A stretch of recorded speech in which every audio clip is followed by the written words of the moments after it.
ফিলিস্তিনের নিরীহ মুসলমানদের উপর ইসরায়েলিদের বর্বর হামলার প্রতিবাদে বায়তুল মোকাররমের দক্ষিণ গেটে শুরু হয়েছে মার্চ ফর গাজা সমাবেশ।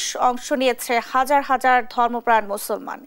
সেখানে আছেন সহকর্মী তাইফুর রহমান তুহিন। আমরা সরাসরি চলে যাচ্ছি সেখানে। তুহিন, মার্চ ফর গাজা কর্মসূচি সম্পর্কে বিস্তারিত জানাবেন।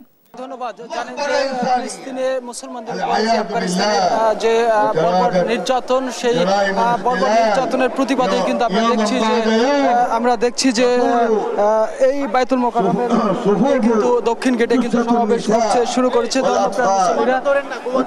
তারা যেটি বলছে, আমরা দেখছি যে অসংখ্য মুসলমান তারা জুমার নামাজের পরেই কিন্তু এখানে একটি মার্চ ফর গাজা একটি প্রোগ্রামের আয়োজন করেছে। সে সমাবেশ হবে এখানে। সেখানে আমরা দেখছি যে বিভিন্ন ধর্মীয় যে রাজনৈতিক দলগুলো রয়েছে সেখানকার নেতারাও কিন্তু আমরা দেখেছি যে এখানে অংশ নিয়েছে এবং ধর্মপ্রাণ মুসলিমরা অংশ নিয়েছে। তারা যেটি বলার চেষ্টা করেছে যে গাজায় নির্মমভাবে ইহুদি কর্তৃক যে নির্যাতন চলছে এবং সেখানকার নিরীহ মুসলমানদের উপরে যে নারকীয় গণহত্যা চালানো হচ্ছে সেটি অচিরেই বন্ধ করতে হবে এবং সেটি বন্ধ করা না হলে সারা বিশ্বের মুসলমান একত্রিত হয়ে তাদের বিরুদ্ধে জিহাদ ঘোষণা করবেন এবং সেটি প্রতিহত করার জন্য তারা কিন্তু প্রস্তুতি নেবেন। এমন কিন্তু তারা বলছেন যে আসলে ইসলামের যারা মুসলমানদের উপরে বারবার নির্যাতন করে আসছে অন্যায়ভাবে, তারা বলছেন যে আসলে ফিলিস্তিনের নিরীহ মুসলমানদের উপরে তারা নির্মম নির্যাতন চালাচ্ছে।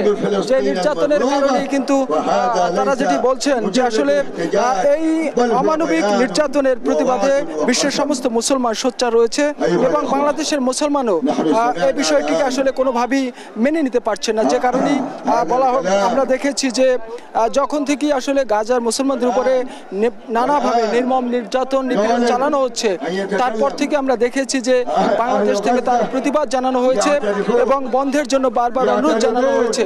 তারা যেটি বলছেন যে আসলে শুধু যারা এই হত্যাকাণ্ডের অর্থাৎ নির্বিচারে মুসলমানদের উপরে নির্যাতনের যারা মদত দিচ্ছে তাদেরও আসলে তাদেরকেও আসলে এই আইনের আওতায় আনা, সেই সাথে তাদের বিরুদ্ধেও কিন্তু প্রতিবাদ জানানো হয়েছে।